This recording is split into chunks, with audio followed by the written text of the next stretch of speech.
Thank you, Karin.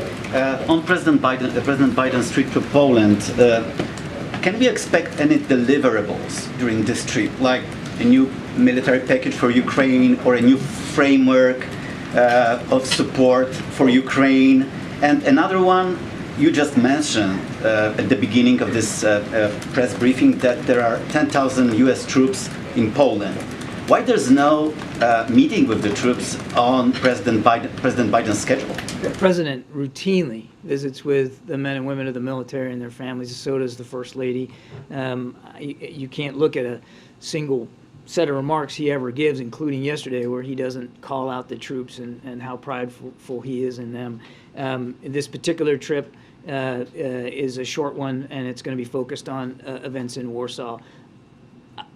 You never want to make it about you when you're up here, but as a veteran myself, I can promise you I never worried, ever, when he was vice president or certainly as president, about his concern for the welfare of the men and women in uniform and their families.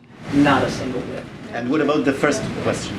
I was trying to ignore the first question. I thought that if I was eloquent on my second answer, so I'm not going to get at the president. I think you can understand that. We have been consistent in rolling out additional security assistance packages to Ukraine on a fairly routine and regular basis, and that will continue.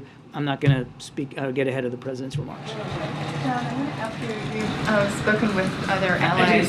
Sorry. I will say that I think you'll hear from the president in his speech continued tangible support for Ukraine going forward. I mean, he will talk about the ways in which we're going to continue to support Ukraine going forward. So on the